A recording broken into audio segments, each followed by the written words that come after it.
Défense du consommateur. Ici, on remplace les disques à l'arrière qui sont en mauvais état. Les disques qui sont hors code pour un client que l'on connaît très bien. C'est parti. On vient de redonner le véhicule au client là de la 208, compresseur de clim, tout ça. C'est bien passé. Il nous a félicité. Voilà. C'est un abonné, voilà, un abonné de la chaîne qui nous suit, qui nous fait confiance. On a beaucoup ri avec lui en parlant, en évoquant nos détracteurs. Voilà, on n'en dira pas plus.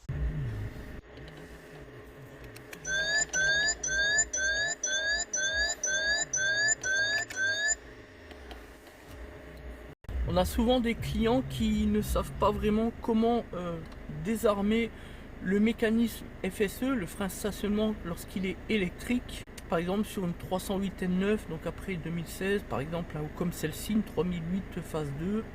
Eh bien c'est très simple, vous coupez le moteur, comme ici. Donc là il est coupé. Mettez le contact, comme ceci. Et à ce moment-là, effectivement, il est systématiquement armé. Pour le désarmer, il suffit simplement de maintenir la pédale enfoncée, le frein, et en même temps une impulsion vers le bas.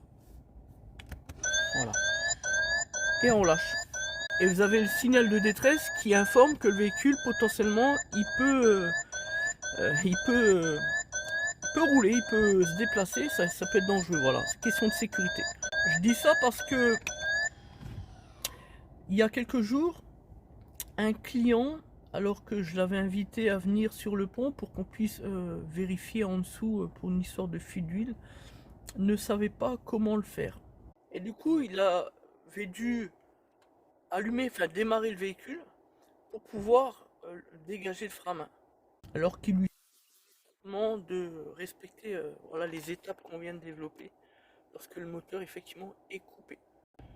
Transparence, et c'est du conseil, rien d'extraordinaire. Et puis ça me permet de rebondir sur ceux qui pensent que voilà, tout ça c'est les constructeurs qui font exprès pour empêcher les particuliers de faire leurs freins. C'est vrai que lorsqu'on a un système comme ça, FSE, l'étrie arrière, on peut plus désarmer le piston, hein, le faire rentrer mécaniquement, il faut l'outil diagnostic. Et à cela, je me permets de rappeler quand même qu'aujourd'hui, les gens n'ont plus de patience, ils veulent de la technologie, ils veulent du confort, etc. Donc oui, pour répondre à une question sur YouTube, c'est du confort le FSE, le frein de stationnement électrique, c'est une question de confort.